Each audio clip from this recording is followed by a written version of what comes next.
সরকারের সাথে আওয়ামী লীগের এই আতাতকে ঢেকে দেওয়ার জন্য তাদের লাগামহীন দ্রব্যমূল্যের ঊর্ধ্বগতি, সন্ত্রাস, চাঁদাবাজিকে ঢেকে দেওয়ার জন্য ক্যাম্পাসগুলোকে অস্থিতিশীল করার পায়তারা তারা করেছে।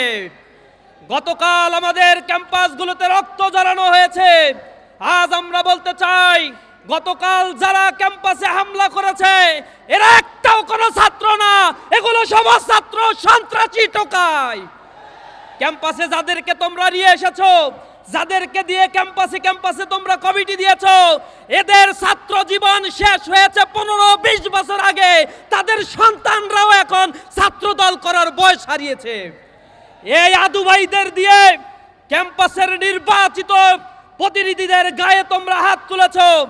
নারায়ণগঞ্জ থেকে, কেরানীগঞ্জ থেকে ভাড়া করা টোকাই জঙ্গিদেরকে তোমরা নিয়ে এসেছো। সশস্ত্র হামলার চিত্র আমরা দেখেছি বেগম রোকেয়া বিশ্ববিদ্যালয়, জগন্নাথ বিশ্ববিদ্যালয়, ঢাকা কলেজ, ঢাকা আলিয়ার মতো জায়গাগুলোতে।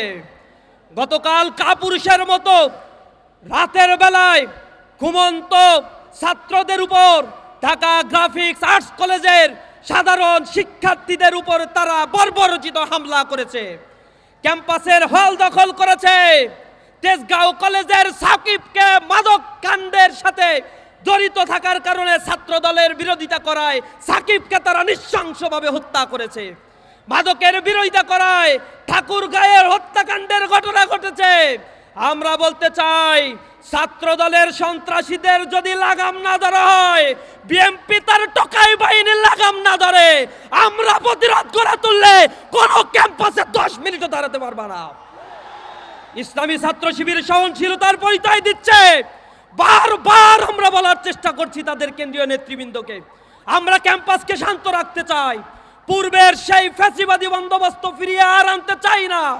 অবস্থা দৃষ্টে মনে হচ্ছে তারা ক্যাম্পাসগুলোতে আবার হল দখল, গণরুম, গেস্টরুম কালচার ফিরিয়ে আনতে চায়। কুমিল্লা বিশ্ববিদ্যালয়ে তারা গণরুম করেছে।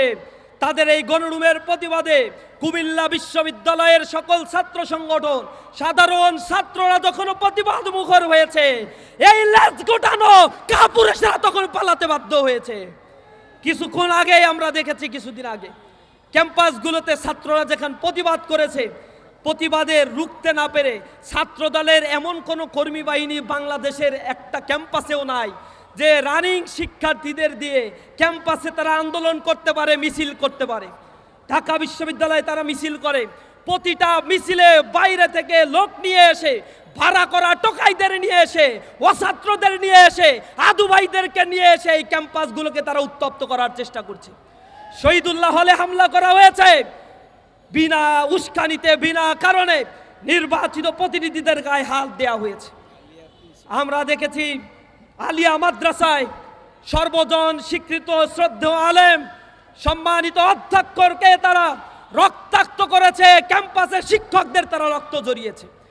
আমরা দেখেছি গতকাল জগন্নাথ বিশ্ববিদ্যালয়ে হামলার পরে আহত শিক্ষার্থীরা যখন চিকিৎসা নেয়ার জন্য ন্যাশনাল হাসপাতালে অবস্থান করছিল, সেখানে দফায় দফায় তারা ছাত্রলীগের মতো হামলা করে তারা তাদের জাত চিনিয়ে দিয়েছে।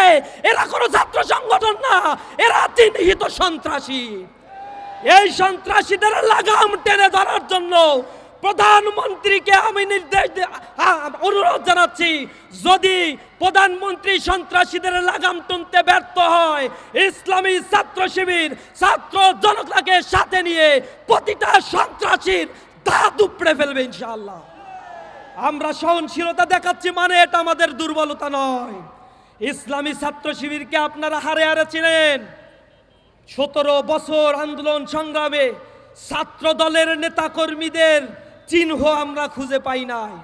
ক্যাম্পাসগুলোতে আপনাদের খাতে কোনো ছাত্রদেরকে আমরা দেখতে পাই নাই। কেন্দ্রীয় সভাপতি মিছিল করেছে, তার পিছনে 10টা ছাত্র ছিল না। কি আন্দোলন করেছেন, কত সক্ষমতা আপনাদের আছে তা আমাদের জানা আছে। ইসলামী ছাত্র শিবির এক ধাওয়া দিলে লেজ গুটিয়ে পালিয়ে যান আপনারা, এগুলো আমাদের জানা আছে। ক্যাম্পাসে শুধুমাত্র আমরা সহাবস্থানের জন্য বারবার বলছি, জুলাইয়ের পরে ক্যাম্পাসকে আর উত্তক্ত করতে চাই না। ক্যাম্পাসগুলোতে শিক্ষার্থী বান্ধব পরিবেশ ফিরিয়ে আনতে চায়। কিন্তু আমরা দেখেছি গঠনমূলক কাজের বাইরে গিয়ে জুলাই বিপ্লবকে ধারণ করে ইসলামী ছাত্র শিবির যখন আলোকচিত্র প্রদর্শনী করছে, ঢাকা কলেজে শহীদদের দোয়া অনুষ্ঠানের আয়োজনে তারা গতকাল হামলা করেছে। আলোকচিত্র প্রদর্শনীকে বরবাদ করে দেওয়ার জন্য সন্ত্রাসী ছাত্রদল ছাত্রলীগের সাথে একাকার হয়ে ক্যাম্পাসে সন্ত্রাস ত্রাস সৃষ্টির রাজত্ব তারা করেছে। আমরা সরকারকে বলতে চাই, স্বরাষ্ট্র মন্ত্রণালয়কে বলতে চাই, গতকাল ডিএমপি পুলিশ কমিশনারের সাথে কথা হয়েছে, তিনি আশ্বাস দিয়েছিলেন এই সন্ত্রাস কর্মকাণ্ড তিনি রুখবেন। কিন্তু আমরা দেখেছি সন্ত্রাসীদের হাতে চাপাতি, ক্রিস, কোদাল, ইভেন রিভলভার ছিল। এর পাশে পুলিশ অবস্থান করেছে। ছাত্রলীগকে যেভাবে শেল্টার দিয়েছিল এই ফ্যাসিবাদের পুলিশ বাহিনী এখন আবার নব্য ফ্যাসিবাদের আশ্রয়দাতায় পরিণত হয়েছে। ওই ফ্যাসিজমের সময় তাদের যে পরিণতি হয়েছে, আপনাদেরও সেই পরিণতির জন্য অপেক্ষা করুন। ইসলামী ছাত্র শিবির আবারও বলছে প্রতিটি ক্যাম্পাসে সহাবস্থান চলবে। এরপরে যদি কোনো ক্যাম্পাসে রক্ত ঝরে এর দায়ভার সরকারকে নিতে হবে। জাতীয় রাজনীতি যদি উত্তপ্ত হয়, বাংলাদেশের টেকনাফ থেকে তেঁতুলিয়া পর্যন্ত প্রতি ফোঁটা রক্তের জবাব নেওয়া হবে ইনশাআল্লাহ। আমরা বলতে চাই ইসলামী ছাত্র শিবিরের একটি কর্মী বেঁচে থাকতে কোনো হল, কোনো ক্যাম্পাস সন্ত্রাসী চাঁদাবাজিদের দখলে দেয়া হবে না। তারা জগন্নাথ বিশ্ববিদ্যালয়ে হামলা করেছে, এর কারণ হচ্ছে 10,000 কোটি টাকার যে বরাদ্দ হয়েছে জগন্নাথ বিশ্ববিদ্যালয়ে হল করার জন্য, সেই 10,000 কোটি টাকার বরাদ্দ যেন ঠিকাদারি প্রতিষ্ঠানকে দেয়া হয়, যাতে এখান থেকে 10% খাওয়া যায়। বরঞ্চ 10% নয়, এর আগে 1500 কোটি টাকা বাজেট দেওয়া হয়েছিল জগন্নাথ বিশ্ববিদ্যালয়ের তৎকালীন আওয়ামী লীগের ভিসি পুরো টাকাই খেয়ে ফেলেছিল। এখনো তারা জগন্নাথ বিশ্ববিদ্যালয়ের শিক্ষার্থীদের সেই অধিকারকে লোপাট করতে চায়। এ কারণে সেনাবাহিনীর হাতে তারা কাজ দিতে চায় না। এর প্রতিবাদ করায় গতকাল নারকীয় তাণ্ডব তারা চালিয়েছে। আর এই তাণ্ডবের সাথে রানিং কোনো ছাত্র ছিল না। এই তাণ্ডবের সাথে যারা জড়িত ছিল আশেপাশ থেকে টোকাইদেরকে ভাড়া করে নিয়ে এসেছে। পার্শ্ববর্তী এমপির ইন্ধনে এই হত্যা হামলা চালানো হয়েছে। পার্শ্ববর্তী বিএমপির সন্ত্রাসী নেতাকর্মীরা এর সাথে জড়িত ছিল। আমরা দেখেছি ঢাকার শীর্ষ সন্ত্রাসী চাঁদাবাজ টোকাই নয়নের নেতৃত্বে এই হামলার কাণ্ডগুলো ঘটেছে। তার মানে আমরা বলতে চাই এই নয়ন এইখান থেকে ভাগা পাবে, ওই এমপিরা ভাগা পাবে, স্বরাষ্ট্র মন্ত্রণালয় ভাগা পাবে। ছাত্রদের জুলাই পরবর্তী অধিকার নিয়ে সিনেমিনি খেলার জন্য তারা এখন নতুন বন্দোবস্তের ডাক দিয়েছে। তারা প্ল্যানের কথা বলছে, মানুষ হত্যার প্ল্যান, দখলদারিত্বের প্ল্যান নিয়ে লন্ডন থেকে তিনি এসেছেন। আমরা সজাগ থাকব।